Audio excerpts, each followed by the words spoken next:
Welcome to my channel. I hope today's story will be something you truly enjoy. Please support me even more. Now, let's begin the story. My younger brother smirked right in the middle of the Christmas dinner. Today is a family celebration. Why are you even here? I am Casey O'Connor. That hit me the moment I stepped through the door. The Christmas tree was lit, gifts piled high, 24 relatives wearing fake smiles, and the eggnog poured like water. And there he stood, glass in hand, speaking loud enough for everyone in the room to hear. My 9-year-old daughter froze beside me, her tiny hand gripping mine until it hurt. Mom looked down at the floor. Dad took another sip and turned away. I didn't yell. I didn't make a scene. I looked at Brooklyn, smiled as calmly as I could, and said, "All right, sweetie, let's go." 5 minutes later, we were back in the car, heater on full blast. While she buckled her seatbelt, I opened the Bank of America app, transferred the last $3,000 from our joint account, the one I'd contributed to for years, and hit close account. Balance zero. 30 minutes after leaving, their true faces began to show, and what happened next made them regret every word they had spoken. If you've ever been treated like the family ATM, hit like and subscribe. Trust me, you'll want to see how this ends. 15 minutes later, we were already halfway home, the Christmas lights on their street shrinking to tiny red and green dots in the mirror. By the time I turned into our quiet Irvine cul-de-sac and killed the engine, my phone had gone full meltdown. 37 missed calls, 22 from Tanner, 10 from Mom, 5 from Dad. I didn't need to listen to a single voicemail to know what had set them off. The first text from Tanner lit up the lock screen before I even unbuckled Brooklyn. "What the hell did you just do to the account?" I carried my daughter inside, locked the door behind us, and dropped my keys on the counter. Brooklyn hadn't let go of my hand since we left their house. She was still wearing the red velvet dress I'd ironed that morning, the one with the little white collar she picked out herself, because she wanted to look nice for Grandma. I sat on the couch. She climbed up beside me without a word. The phone kept buzzing against the coffee table like an angry hornet. Another text from Tanner, all caps, "Call me right now." I finally exhaled. 9 years. That's how long I'd been the family's personal bailout plan. It started back in 2016. Tanner was 24 and supposedly finally serious about community college. Every first of the month, I sent $1,200 straight to his account labeled tuition. He dropped out in the fall, re-enrolled in spring, dropped out again before summer. I only found out because a refund check showed up at Mom and Dad's house with his name on it. By then, the money was long spent and he was already asking for the next semester. 2019 was the year the gambling got out of control. Online sports betting. $14,000 in the hole in less than 4 months. Debt collectors started calling my parents' landline at 2, 3 in the morning. Dad forwarded me the voicemails like it was my job to clean up his son's mess. "He's your little brother, Casey. Fix it." So I drained what little I had saved for Brooklyn's future and paid it off. Tanner cried on the phone, swore on his life it would never happen again. 6 months later, the same collectors were back. 2021 was the anniversary cruise. Mom sent me a glossy brochure in the mail with a post-it note, "40 years, honey." We deserve this. 14 days, all-inclusive Caribbean. $18,000 after excursions and gratuities. I put the whole thing on my credit card because their tax refund got delayed. The refund never came. The photos of them sipping cocktails on the Lido deck showed up on Facebook 2 weeks later. Then, 2023. Tanner decided he needed a new ride. A black Dodge Charger, fully loaded, the one he'd been sending me Instagram reels about for months. $9,000 for the down payment alone. He pulled up to my work in the middle of my lunch break with the paperwork already filled out. "You know I'm good for it, sis. Come on." I wrote the check in the parking lot. He still owes the dealership the remaining balance, but the car's been parked in Mom and Dad's driveway ever since. Brooklyn curled into my side, small fingers twisting the fabric of my sleeve. The phone buzzed again. Another text from Tanner. "This isn't a joke. Fix it. She looked up at me, eyes huge. Mommy, why does Uncle Tanner hate you so much? The question hit harder than any of the screaming earlier. I pulled her all the way into my lap even though she was getting too big for it. He doesn't hate me, baby, I said, voice low.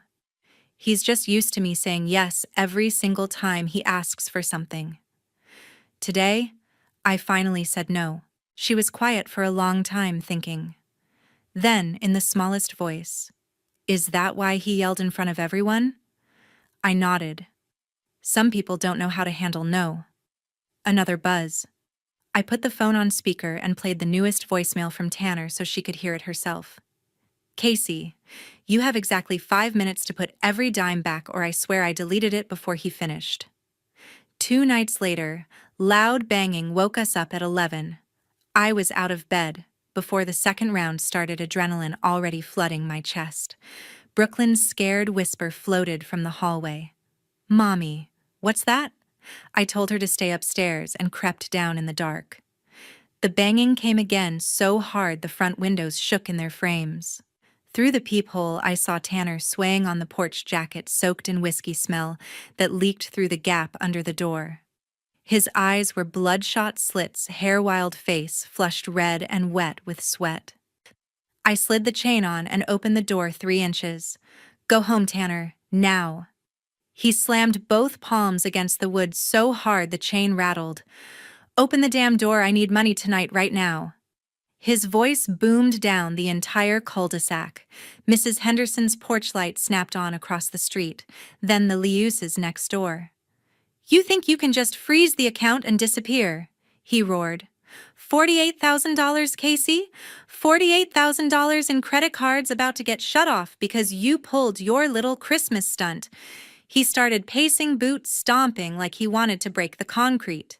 Capital One already locked my platinum card this morning.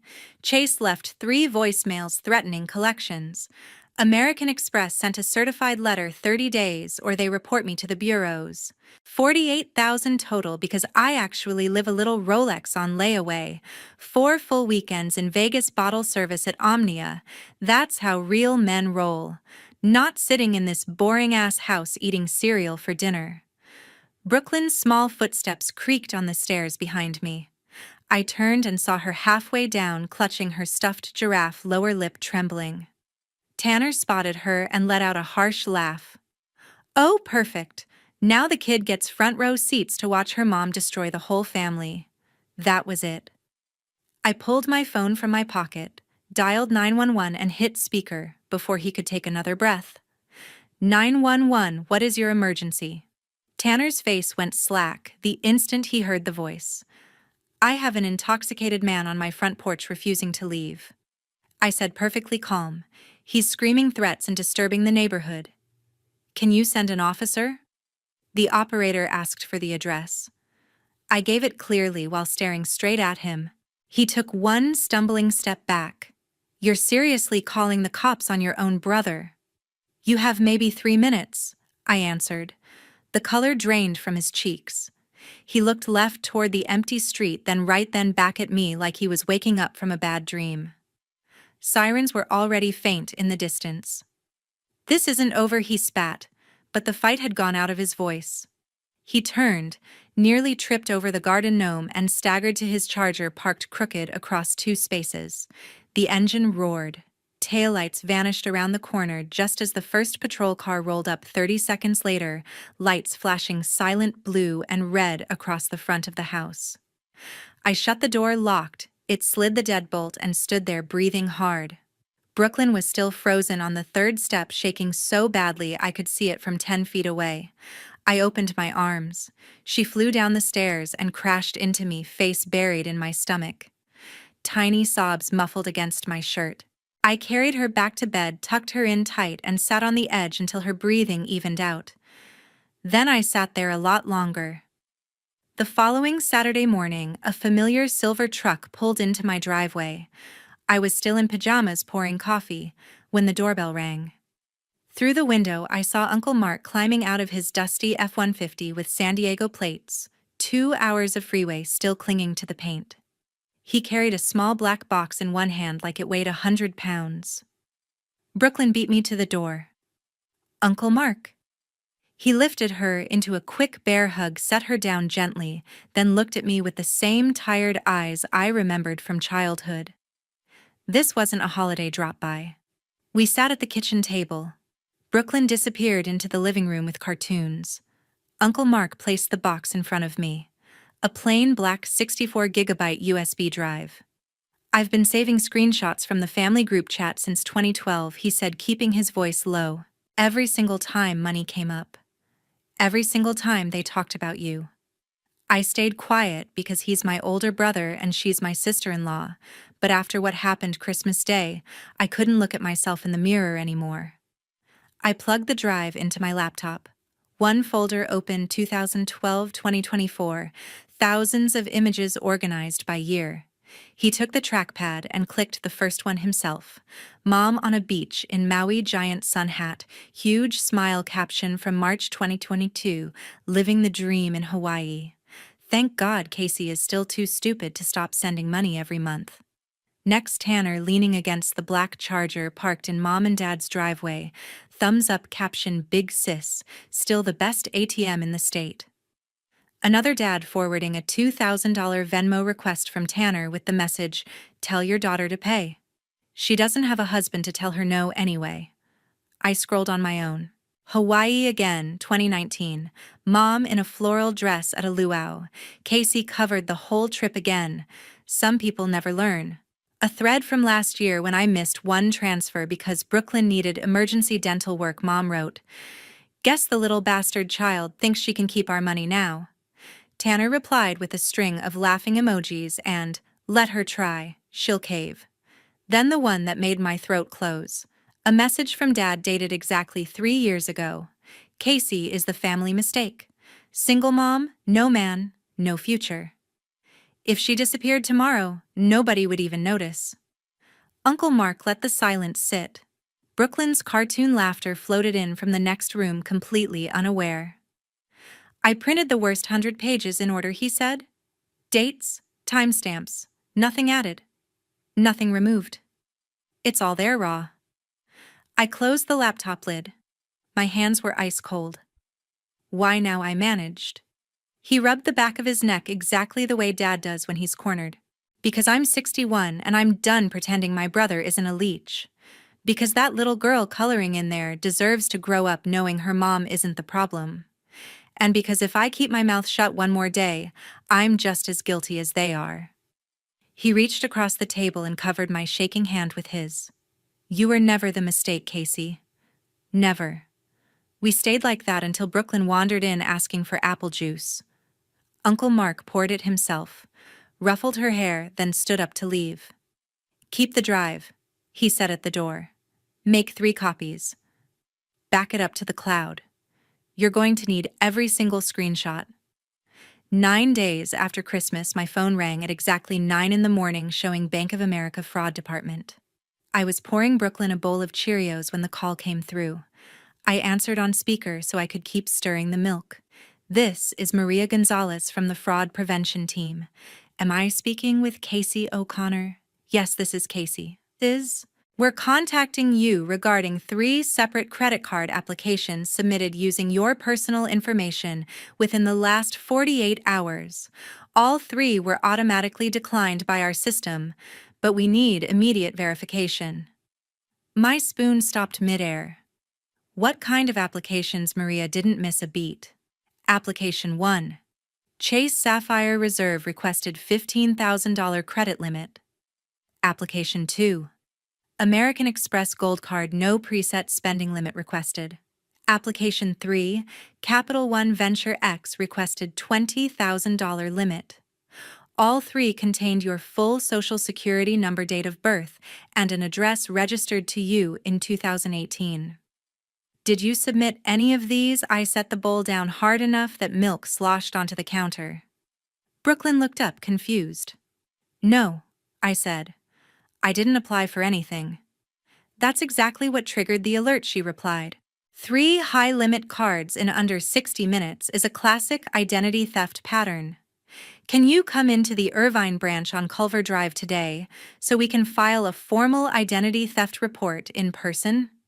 The faster we document this, the less damage can be done. I told her I'd be there within the hour.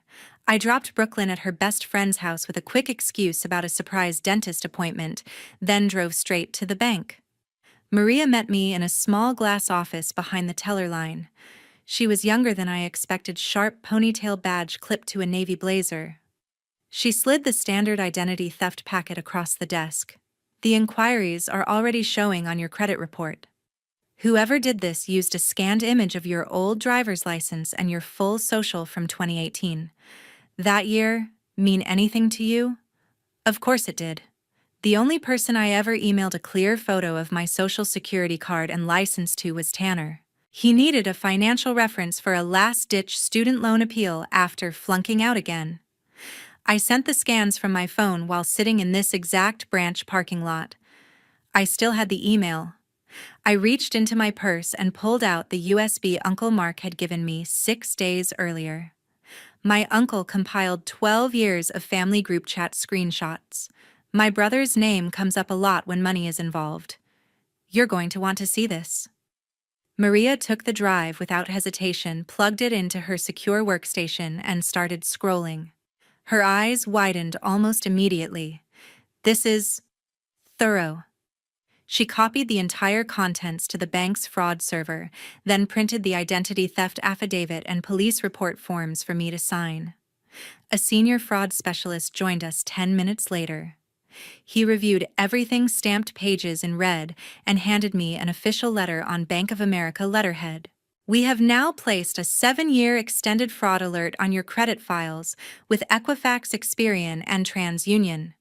Any future application in your name will be frozen instantly until you personally verify it by phone using the PIN we just created. We've also flagged the Social Security number used in these attempts as compromised across all 3 bureaus. 7 years. The number landed heavy. Maria walked me to the exit. You did the right thing coming in today. Most people wait weeks, and the damage is permanent. If law enforcement needs copies of anything, have them call me directly. Here's my card. I thanked her and stepped back into the cold January sunshine, feeling both protected and completely violated. Someone who shared my last name had just tried to hijack my entire financial life in one desperate morning. 3 weeks later, right before Brooklyn's school play, a process server found me in the parking lot. 3 weeks later, right before Brooklyn's school play, a man in a cheap gray suit stepped in front of my car in the office parking lot. He tapped the window with a thick manila envelope. Casey O'Connor, you've been served.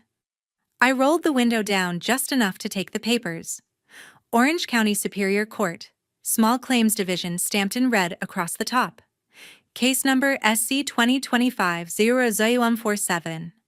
Plaintiffs Ronald O'Connor, Deborah O'Connor, and Tanner O'Connor.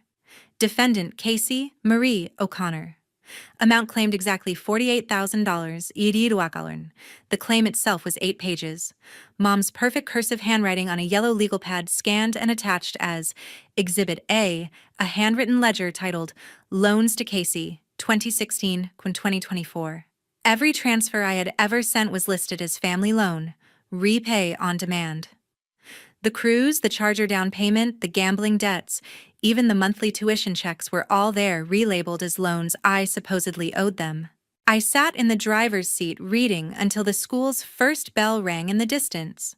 Then I called Sarah Park, the only small claims attorney I found with 5-star reviews and same-week availability. $2,200 retainer wired before close of business. Sarah met me the next morning in her Costa Mesa office. I brought 3 banker's boxes. She dumped everything on the conference table, 107 pages of bank statements, Zelle confirmations, Venmo histories, Apple Cash receipts, the full USB from Uncle Mark printed color screenshots of Mom's Hawaii albums with exact dates, Tanner's Vegas hotel folio from the Cosmopolitan showing $11,400 charged to the room. The fake Rolex purchase receipt from a gray market jeweler in downtown LA, Dad's Carnival cruise boarding passes with my credit card listed as payer. Sarah read the claim, once then laughed out loud. They actually think small claims has no discovery and no consequences. California still allows full evidence, and judges hate bullies.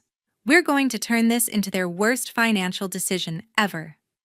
We worked every evening after Brooklyn went to bed. I printed everything in color, 3-hole punch tabbed and highlighted. Sarah wrote a 12-page response denying every loan allegation, attached my own 42-page exhibit list, and filed a counterclaim for intentional infliction of emotional distress, plus full attorney fees and court costs. We submitted everything to the court clerk on January 30th. The hearing date was set for March 3rd, 8:30 a.m., Department 12, Santa Ana. Mom texted that same night, "Drop the case, and we can still be family on your daughter's birthday." Tanner sent a voice note. "You're ruining everyone, you selfish bitch." Dad called once and left no message. I saved everyone.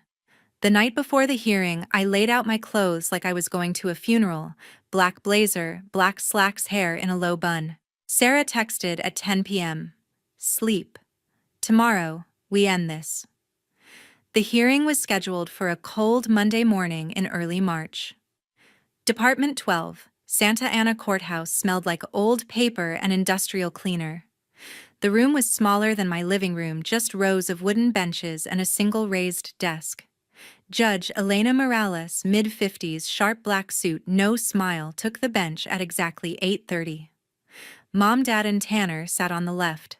Tanner wore a borrowed navy suit, 2 sizes too big, sleeves swallowing his hands. Mom kept clutching a tissue she never used.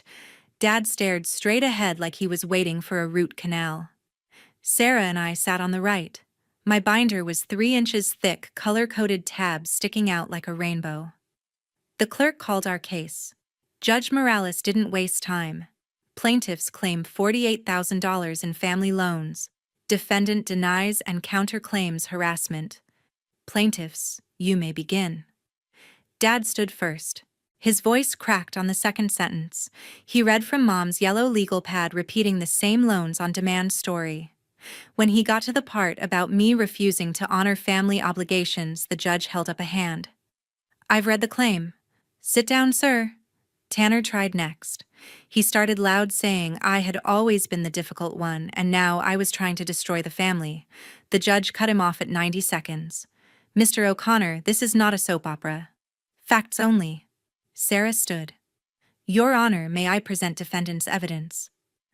Judge Morales nodded once. Sarah handed up the binder. The judge flipped through it slowly, page by page.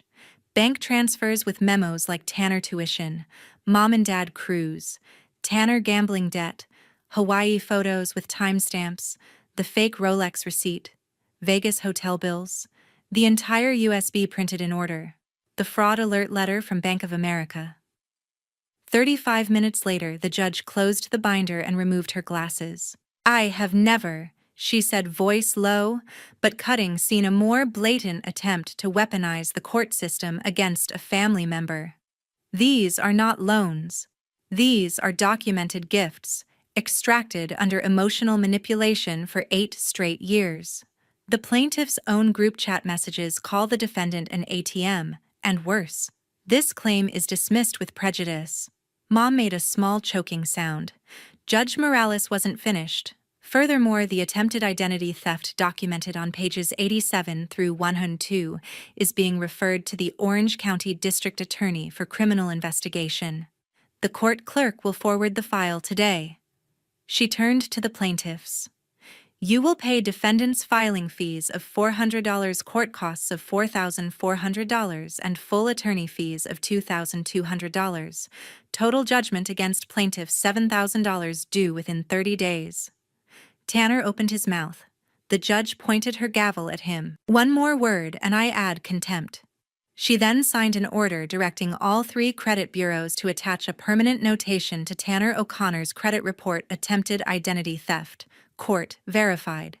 That single line would follow him for at least 7 years. Dad's face went gray. Their mortgage payment, the one I used to cover every February when property taxes hit, had already been late since January. Without my transfers, they had missed February completely. I found out later the bank had already started the 90-day notice clock. The judge banged the gavel once. Case over. Sarah squeezed my hand as we walked out. Mom tried to catch my arm in the hallway. I stepped around her without breaking stride.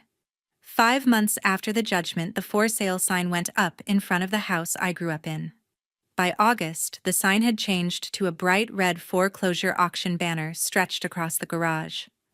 The bank took possession of the Anaheim property on the 15th. I only knew because Uncle Mark texted me a photo of the moving truck pulling away with what little furniture they still owned. Tanner lost his job at the dealership the same week. His credit score had crashed to 478 after the court-ordered identity theft notation hit all 3 bureaus. The sales manager told him they couldn't have someone with active fraud flags selling cars that required financing. He was escorted out before lunch. One Thursday afternoon in late August, the doorbell rang while Brooklyn and I were making cookies. I opened it, expecting a package. A woman in her late 60s stood on the porch, silver hair in a neat bob, holding a large pastel gift box tied with purple ribbon. She looked so much like Dad it stole my breath for a second. "Casey," she asked softly. "I'm Patricia. Your dad's older sister. Aunt Patricia. The one they stopped talking about in 2009 after some fight no one ever explained to me." She shifted the box to one hip.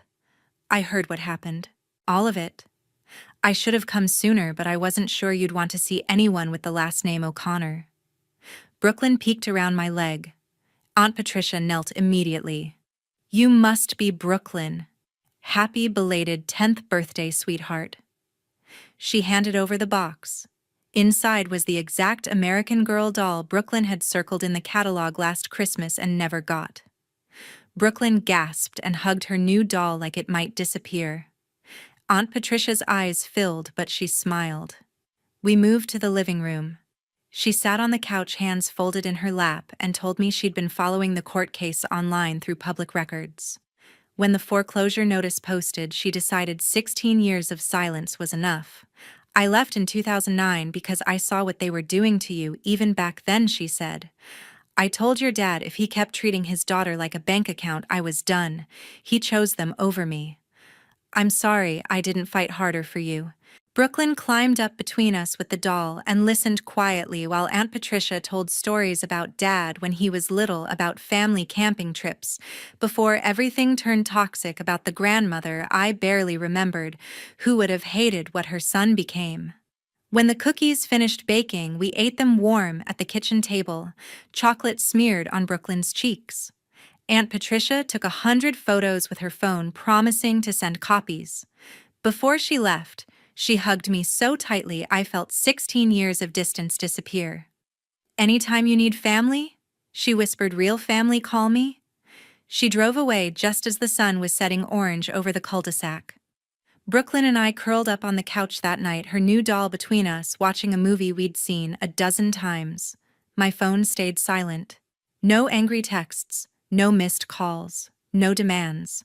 For the first time in 8 months, we laughed until our stomachs hurt. And that was the last time anyone from the old life ever knocked on my door.